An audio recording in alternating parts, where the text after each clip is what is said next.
박수. 똑바로 하세요. 학생 1 읽어보세요. 학생에게 전한 MG에게 전하는 말 대학 시절. 제가 저기 지난 시간에 중고등학교 때 뭐 하라고 그랬죠? 학생이 역사 공부. 네, 역사 공부도 좀 해라. 시간 될 때. 역사를 왜 배우는지 알아야겠고, 대학 시절엔 뭐 해야 될 것 같아요? 공부. 네, 그렇죠. 당연한 거고. 학생 1은 저도 특별하게 뭘, 그러니까 당연히 공부를 하는 거고, 기본적으로 대학 갔으니까 해야 되는 거고. 알바. 알바? 사회경험이네. 또 학생 1은 취업 준비. 취업 준비. 취업 준비. 딱 맞는 얘기고, 이 얘기 드릴게요. 여러분 그 대학교 때 크게 문과, 이과로 나눠지는 거 알죠? 고등학교 때부터. 네. 문과 가면 뭐 배우는지 아세요? 국어. 국어, 영어를 좀, 그러니까 그건 아닌데 수학 다 배우는데 그쪽에 좀 더 중점이 돼 있다. 이과는 뭐예요? 문과는 대부분 안 한다던데. 수학, 과학. 그게 좀 중점이 돼 있다. 물론 제가 이과 나왔지만 저도 다 했어요. 다 했고, 근데 그게 또 중점이 돼 있는 거죠. 예. 근데 여러분은 저기 문과, 이과 중에 어느 전공으로 혹시 문과. 대학을 문과? 문과 가고 싶긴 한데 예. 문과는 요즘 되게 못하는 공부 못하는 애들 간다거든요. 그러니까 정확히 하면 문과 나와서 쓸모가 없어요. 그러니까 세상에서 원하는 거를 못해. 상대적으로 이과에 비해서. 그래서 취업이 안 돼요. 그래서 그런 얘기를 하는 것 같아요. 제가 볼 때는. 그 얘기를 좀 할게요. 물론 그 문과를 가든 이과를 가든 자기 적성에 맞게 가는 게 맞아요. 저는 뭐 어디 가라고 하고 싶어 말은 없는데, 다만 그 얘기를 해줄게요. 대학은 큰 공부를 하러 가는 거고, 크게 문과, 이과 얘기했잖아요. 근데 저는 가능하면 이과를 가라고 얘기하고 싶어요. 가능하면. 그러니까 간단히 얘기해 볼게요. 이과는 이제 과학이랑 수학을 많이 써요. 그리고 문과 가면은 과학 진짜. 뭐 국어라든지 철학이라든지 뭐 약간 뭐 경제 뭐 그런 얘기를 좀 하긴 하는데 이게 어렵죠. 그렇죠. 저도 싫어요. 저도 싫어하고 어렵고 그렇습니다. 그리고 대학교 때도 싫었어요. 저도. 그래서 결론적으로 저는 전공 이쪽 바꿨죠. 공부했지만은 실제로 먹고 사는 건 이쪽으로 넘어가고, 저 무역을 하니까 어쨌든 간에 무역 쪽 일을 하니까 무역이 예, 문과입니다. 어쨌든 이쪽으로 간 거죠. 어쨌든. 몰라 아무도 몰라. 그래서 근데 아까 이제 얘기를 했지만은 실질적으로 세상에 사회에 나가서 특히 회사에서 일을 하다 보면은 이쪽 인재를 좀 많이 선호해요. 왜 그런지 아세요? 제가 단적인 예를 들어볼게요.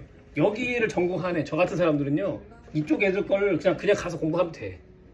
그 공부해서 벌 무리수가 없어요. 저도 경험해봤어요. 근데 반대로 얘네들이 이걸 공부하려고 하면은 못해요. 왜 그런지 아세요? 왜 그럴까요? 네, 어려워서 못해요. 그러니까 공부의 솔직히 말하면 수준이 달라요. 공부의 수준이라는 게. 물론 여기도 되게 깊게 파고들면 변호사 같은 거 하고 법 외우고 어렵죠. 되게 머리 아프죠. 근데 이런 거를 제외하고 일반적인 것들은 조금 솔직히 말하면 쉬워요.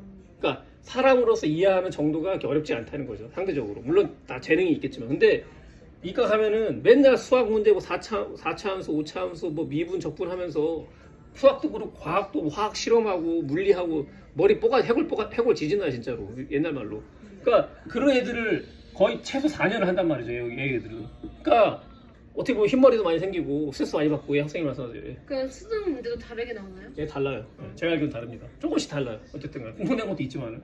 그러니까 얘네들이 이런 거 하다 보니까 솔직히 경영대나 경제학과나 저기 뭐 영문학과 가서 하면은 어떻게 보면 상대적으로 되게 쉬운 거예요. 할 수가 있었죠. 어떻게 보면. 근데 얘네들은 이런 것들을 막 1, 2년, 3년 안 했는데 갑자기 이걸 들으려고 하니까 안 되죠.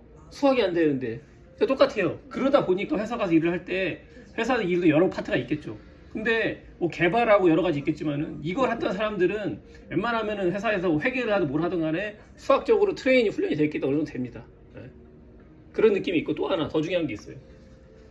물론 문과도 그렇고 이과도 그렇고 그렇게 해서 세상이 변하고 발전하잖아요. 근데 제가 얘기했잖아요. AI 시대라고. MZ 시대는 AI 시대예요. AI가 많은 것을 적용하는 시대입니다. 예. 시대는 시대고, 얘기 들어보세요. 지금은 AI 시대지만 나중에 또 시간이 지나면은 다른 어떠한 것들의 혁신적인 기술이나 다른 기술 개발이 일어나서 하나의 트렌드나 혁명이 나올 수가 있어요. 그러면은 그런 것들을 이해하는데 이과가 훨씬 유리합니다. 문과에 비해서는. 물론 이해하는 것도 여러 가지 상황이 있어요. 철학적인 것들, 철학적이라든지 사용법이라든지 인문학적 소양이라든지 이걸 어떻게 시장화하고 마케팅하고 홍보하는 것들은 얘네들이 잘할 수 있어요. 확실히. 이쪽에 강점이 있습니다. 그러나 그 기술을 발전된 기술을 따라가고 이해하고 거기에 좀 어느 정도 좀 뭐라고 하지? 어프로치가 쉬운 거는 이과 애들이에요. 기본적으로. 뭐가 됐든 간에. 그렇기 때문에 여러분 시대에 MZ 애들 특히 더 얘기하는 거는, 만약에 여러분이 문과를 갈 수 있어. 그러면은 1학년 때부터 복수 전공 아닌 부전공이라도 해서 이과적인 어느 정도 공부를 하세요. 반대로 이과를 가더라도 제가 했던 것처럼 어느 정도 문과적인 공부를 하세요. 경영을 하든 경제학을 하든. 왜냐면 둘 다 필요하거든요. 근데 제가 들으면 포인트 이겁니다. 둘 다 싫었대. 네, 네, 들어보세요. 포인트 이겁니다. 이과를 가야지 조금 더 트렌드라든지 세상을 바꾸는 일에 좀 가까워질 수 있다. 그래서 젊었을 때는 좀 어려운 공부를 해라. 네, 그 얘기를 듣고 싶은 거예요. 수업 마칠게요. 근데 그걸 또 잘 받는 머리가 있던데.